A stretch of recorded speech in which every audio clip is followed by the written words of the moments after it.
DreAllDay.com. You are now tuned into the show where you learn the discipline to show up day after day, to do the work, the confidence to put yourself out there boldly and authentically, and the mental toughness to continue showing up, doing the work, putting yourself out there, even when the success you've expected to achieve has yet to be achieved. And on top of all this, you get a huge dose of personal initiative. That's the go-getter energy that moves you to make things happen instead of waiting for things to happen. We put all this together in one bundle, one mindset, one method, one philosophy, one show. What you get, and one book. What you get is work on your game. My name is Dre Baldwin, also known as Dre All Day. Welcome to the show. Today's topic is how to adapt to change quickly.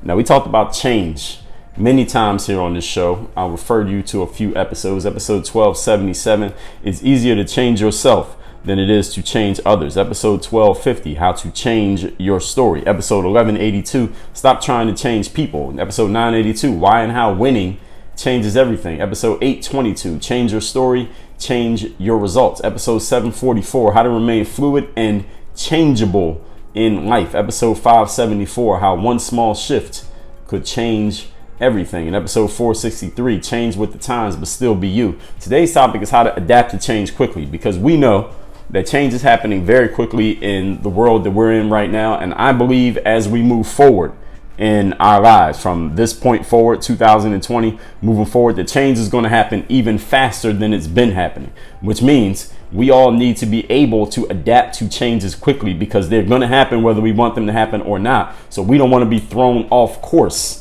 by the change that occurs, or left behind by the change that occurs, which happens to a lot of people because they just don't want to make change. Now, all of us being human and being creatures of habit as we are all wired to resist change. We rather things just stay how they are, to stick to the habits that we have, stick to the routines that have already been being followed, because that allows us to stay on autopilot. It allows us to work on habit. We don't have to think too much, because 85% of our habits we can handle them unconsciously. We don't even have to think about those things. That's how they become habits. But change requires us to notice things, requires us to focus, requires our attention, requires us to think, and requires some time and energy for us to do things differently, because things have changed around us. So that is something that human beings, again, we naturally resist that as our natural wiring. I'm not saying that you are always resisting it, but our natural wiring as human beings is to stay away from this. We like stasis. We like things to stay as they are. Most people will just outright avoid change at all costs. And because of this, because of their avoidance to change,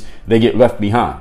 These are the people who are still reading newspapers instead of reading things on their digital devices. These are the people who are still doing things that are, you may see them and say, all right, why are you still doing stuff as if it's 10 years ago or 20 years ago, when a whole lot of things have changed, time has changed? Why are you still doing this? So there are people who still subscribe to cable television when you can get everything on your digital devices these days. Like me personally, I don't even own a TV, but I know people who still pay $75 a month for cable television. I don't know why. Well, I do know why, because they're resistant to the change of not having it. They're so used to having it. They get used to things. And the older we get, usually the more rigid we become in our thinking. We want things to stay as they were, to stay as they are, at least now, when things change in the future. But my aim is to persuade you today, no matter how old you are, because old is really more of a mindset and a point of view than it is an actual number.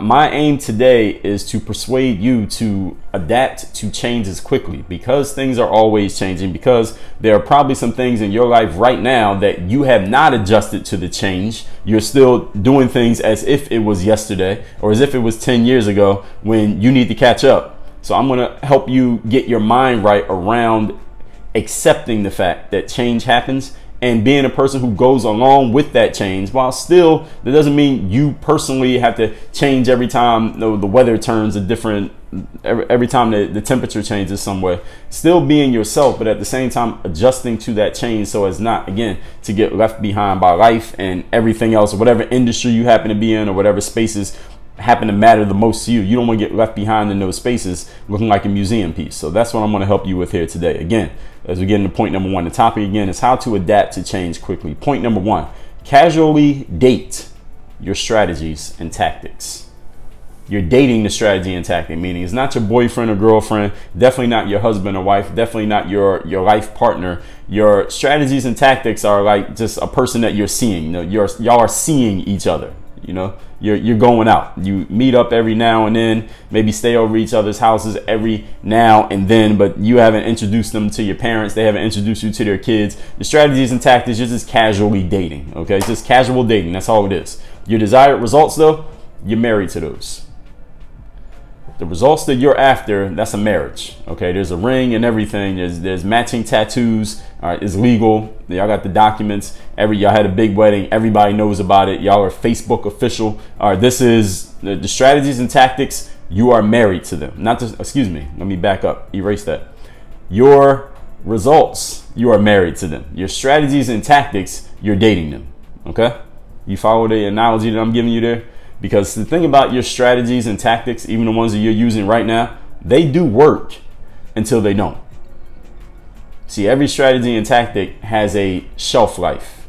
It'll work for a certain amount of time, and then it gets to a point that it doesn't work anymore. Maybe because when you first started using that strategy, nobody else was using it. You had a novel strategy that no one had seen before. You're using it, and then wow, you're blowing people out the water because nobody's seen it before. You are the new kid on the block, and everybody's surprised and everybody's watching you, and you're getting all the attention. But then over time, over the next 3 months or 3 years, everybody else starts using the same strategy that you were using. Now it's not new anymore. Now it's commonplace. Now what you gonna do?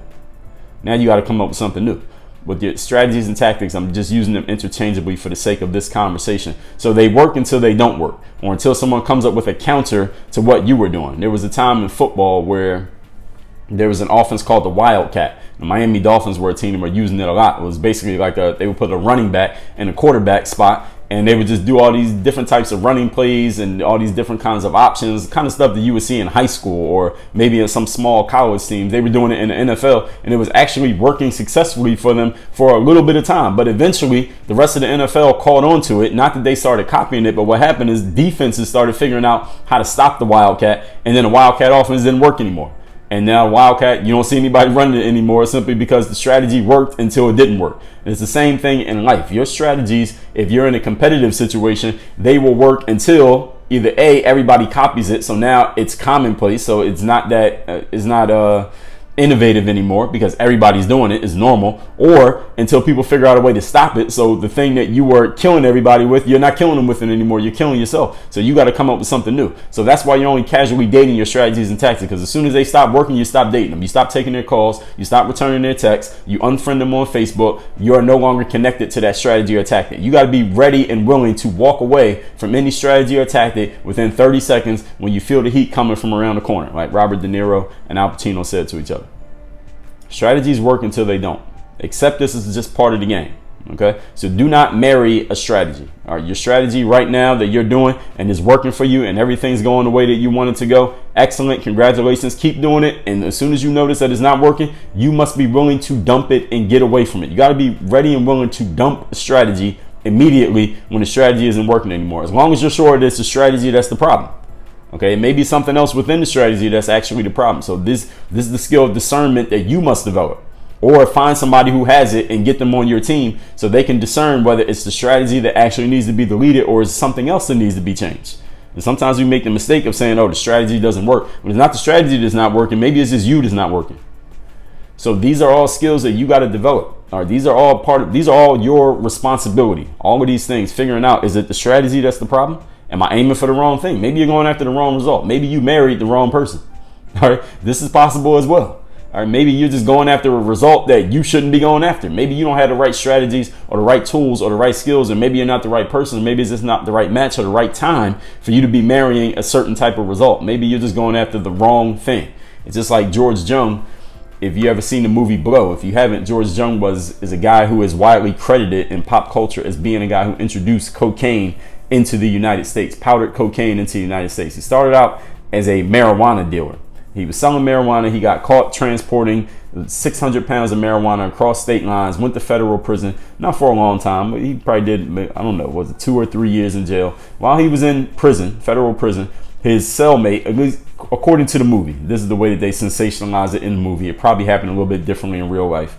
His cellmate asked him, hey, do you have a dream? And George said, yeah, I want to make money. And his cellmate said to him, well, you're trying to make money, but you're selling the wrong drug. Why don't you start selling cocaine instead of selling marijuana? It makes a whole lot more money.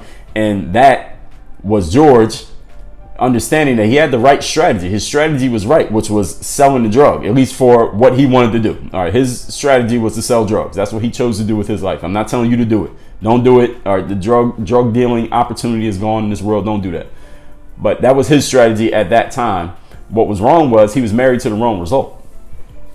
The result, actually, excuse me, let me back up. The result was he wanted to make a lot of money. He was married to the right result. The strategy that he was using was to sell drugs. That was right. The tactic was he was trying to use this drug of marijuana, but the tactic that got changed once his cellmate introduced him to was cocaine. So here I'm separating strategies and tactics. I told you I was using them interchangeably, but now I'm not.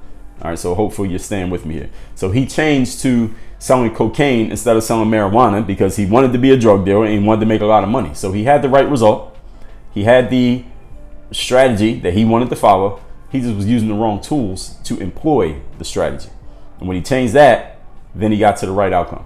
And sometimes you are married to the wrong result. So as I was saying, going back to what I was saying there, I interrupted myself by using the analogy that took me to a different point. But again, hopefully you're staying with me. Just use the rewind button. You'll catch everything that I've said here. Maybe you thought, I hear from athletes or former athletes these days who say things like, Dre, I used to watch all your basketball videos on YouTube back when I thought I was going to go to the NBA. LOL. But now I run my own business, or now I just got out of law school, or now I'm doing this, or now I'm doing that. And they tell me how they really appreciated that stuff back then and how they still use some of the tools that they learned mentally, even though they're not playing basketball anymore. So they changed the result. They were married to the result of I'm going to be a basketball player, but they got divorced from that result and got married to a different result. And there's nothing wrong with that. You know, every now and then, well, listen, I don't need to rationalize the benefits of sometimes divorcing the wrong result when you're married to a result that's just not going to work. I mean, they say that 50% of marriages these days end in divorce. I think that's the statistic that I've heard. So listen, there's nothing wrong with getting divorced from a marriage that you think is just not working out. If you're going after a result that's not going to work, you might need to change that. And maybe sometimes the marriage runs its course. I played basketball for a long period of time, but it got to a point where, all right, I'm not going to be a basketball player anymore. I need a different result to get married to. So then I went into entrepreneurship. That was a different thing. All right, that marriage ran its course. Then maybe it died. You know, we could say I became a widower from basketball, and then I had to move on to something different, all right, or whatever analogy you want to use. I mean, basketball is not dead. There are plenty of people still playing, but it needed to move on. It needed a new partner. All right, you understand? I needed a new one. They needed a new one. All right, so it was a mutually beneficial breakup. Everybody following the metaphor. I'm going deep into the metaphor here today, but I think I'm keeping it simple enough that you can follow it. Except as part of the game, the strategies and tactics do work until they don't work, and you just got to be okay mentally and emotionally with moving on from one once you realize that it's not working anymore. Any tactic is new up to the point that everybody else is doing it, then it's common. Other people will copy it. People will figure out how to stop it. Now you're just one of many, unless you're a person who's on your toes enough and you're prepared to pivot to something new. This is why Napoleon Bonaparte, one of the greatest war generals of all time, maybe the greatest, depending on who you ask, he pioneered what we now know today as the mission statement. Everybody's heard of a mission statement. Napoleon Bonaparte is the one who created the mission statement. Mission statement says, basically, this is what we want done.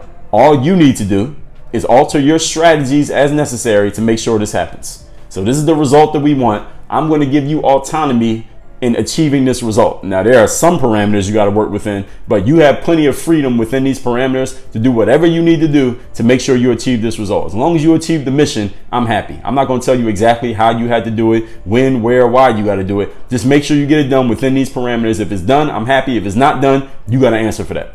That's the mission statement.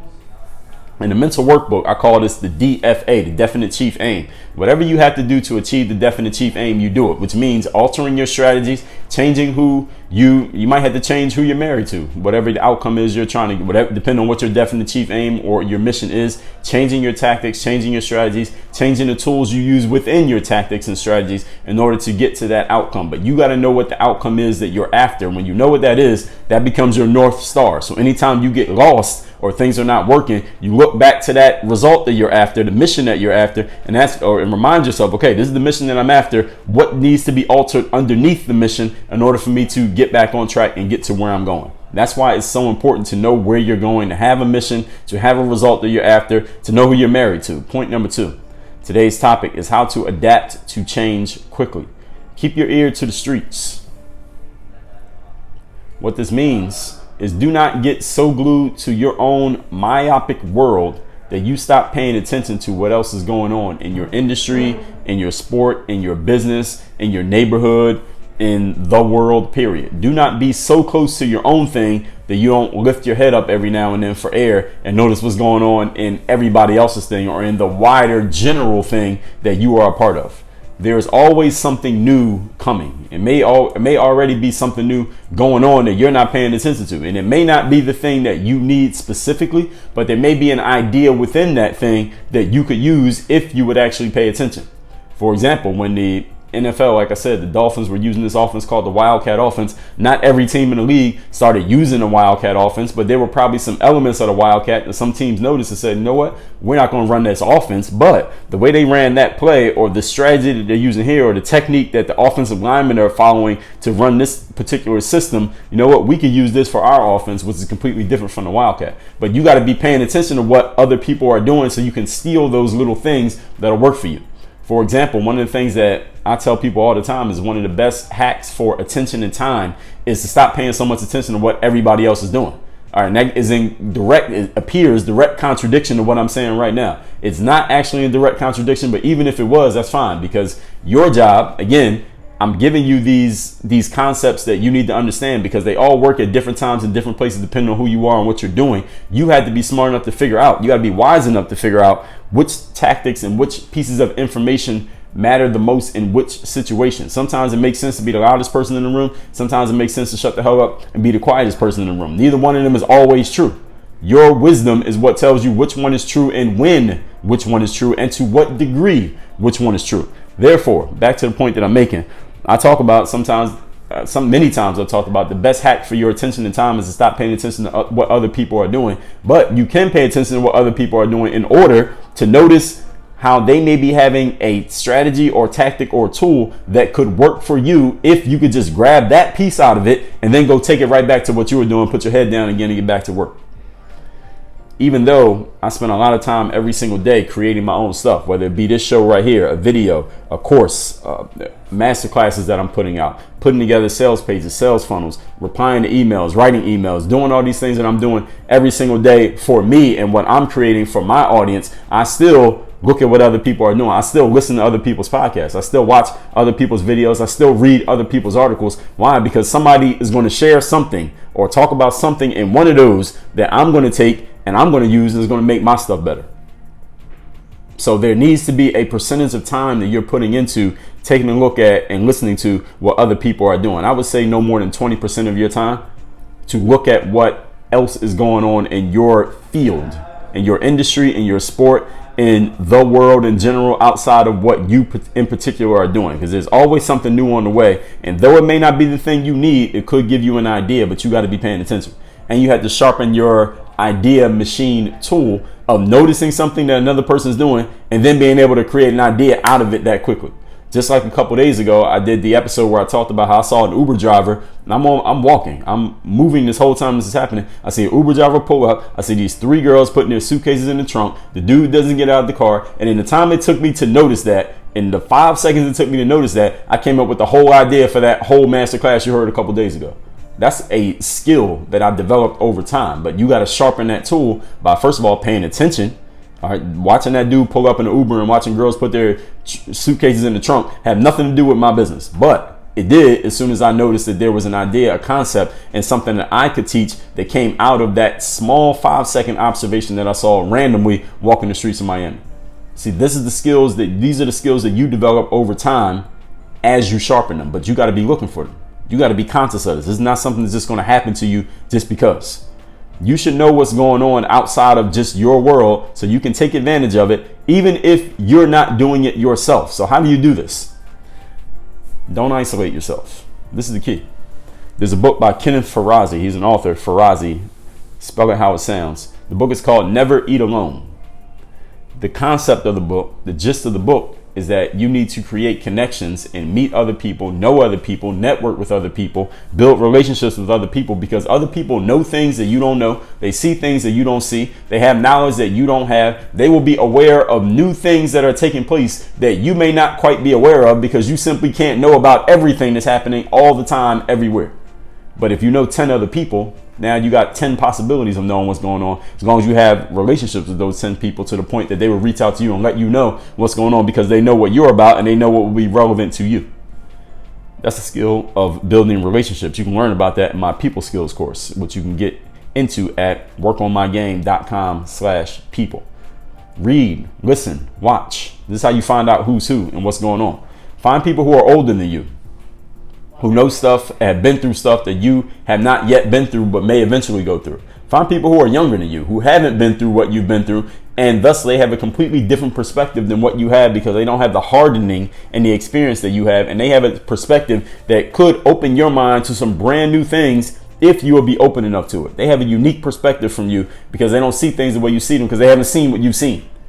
But that can be an advantage to you. Do not think that just because you've been around longer than another person that their opinion doesn't matter, or whatever they have to say has no value. They may see something that, if you would just open your mind to noticing, could be a huge opportunity for you and for them. There's a guy by the name of James Prince down in Houston, Texas. He put together a company called Rap-A-Lot Records back in the 90s, and he's still prominent in the hip hop industry. But back in the late 2000s, the first decade of this century, James Prince's son bought him some music from an artist who was doing some innovative stuff. And James Prince listened to the music, but he wasn't quite a fan of it. James said, nah, he told his son, no, this guy's okay, but I'm not really a fan. Now, James Prince at this time was probably in his 40s, maybe his 50s. His son was very young, probably his early 20s. And the son was the one who brought him the music. And James Prince, the father, said, no, I'm not really interested in this guy. This guy's not really doing too much. But the son said to the dad, he said, Dad, listen, the son kind of insisted on his dad, we really need to take a look at this artist, because, what this guy's doing is very innovative and is not like anything any of us have heard before. But listen, Dad, this is the brand new sound. This is where music is going. You should pay attention to this. So the dad, he was open-minded enough, James Prince, he was open-minded enough to give a second listen to this artist, and then they dove into this artist a little bit more, ended up giving this guy a chance, and they ended up signing him, and he ended up becoming a useful artist. And the thing about this artist is that what was innovative about him, and what made the dad initially kind of push away from this artist, was that this guy was, first of all, he was from Canada. Nobody had really heard of a musician from Canada, and James Prince was Rap-A-Lot Records was a rap label. So a rapper from Canada, who's a rapper from Canada, and this guy was singing and rapping at the same time. Nobody had really heard this before. A singer and a rapper. I've heard of a singer and I've heard of a rapper, but a guy doing both and rapping and being from Toronto is like, huh? Like this is the new sound. So James Prince was initially resistant to this guy, but as he listened to his son, he was open-minded enough to listen to him. They gave this guy a chance, and you might have heard of this guy. He goes by the name of Drake. That was the artist. But if James Prince hadn't been open-minded enough to listen, then he might have never found out about Drake. And somebody else would have, though. Point number 3. Today's topic is how to adapt to change quickly, because we know it's happening quickly. Here's another option you have. Instead of adapting to change, how about you become the creator of change yourself? You could be the one who's bringing change about.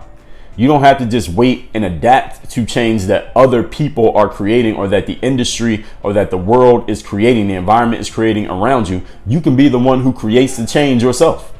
You won't have to adapt to change if you're the one who's making it happen. Now you can go on the offensive and force everybody else to adapt, or force everybody else to make adjustments. This is where you stop following and you start leading, because leaders are people who bring new things to the environment and they chart new courses. That new thing could just be a novel way of approaching an old problem. A new thing doesn't have to be brand new, 100% never seen before, heard before. It could be just a new combination of things that already existed, new combination of old things.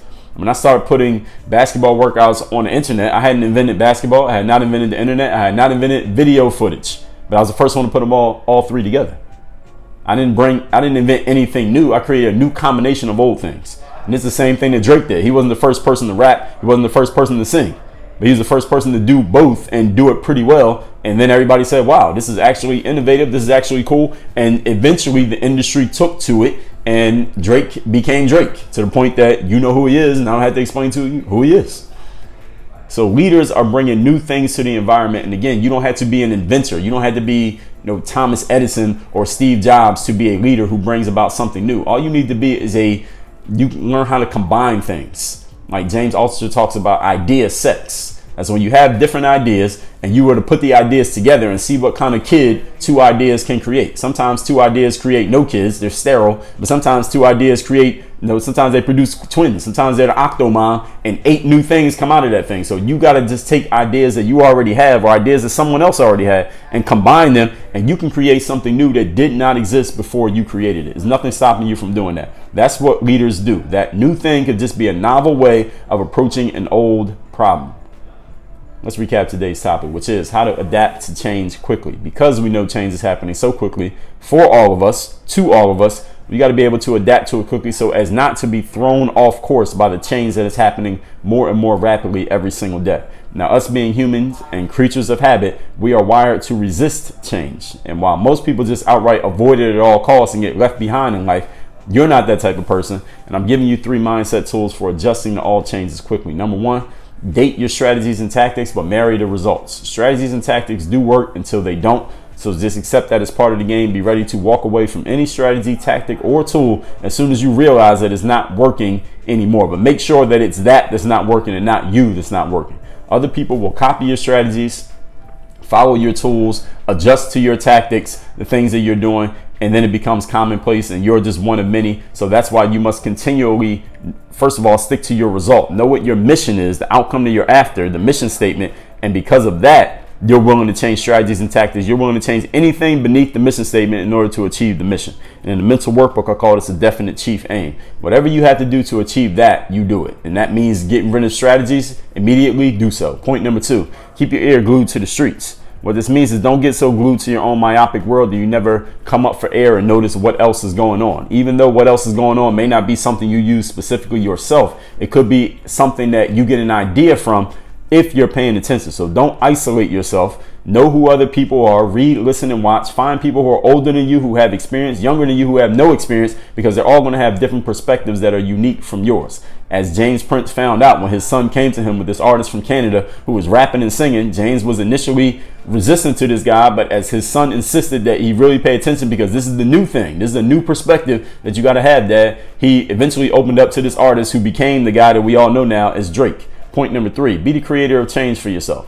You do not have to just wait and adapt to change that other people create. You can be the one who creates it on your own, and you won't have to adapt because you're the one making it happen. Now you're on the offensive and forcing everybody else to make adjustments instead of you making adjustments. This is where you stop following and start leading. Leaders bring new things to environments and chart new courses, and this new thing could just be a novel way of approaching an old problem. Just combining old ideas until you make up something new. Like Drake, he didn't create rapping, he didn't create singing, he just created putting them together. So there's nothing stopping you from doing that. You don't have to be an inventor. All you have to be is a combiner of things that already exist. Work on your game. Dre all day.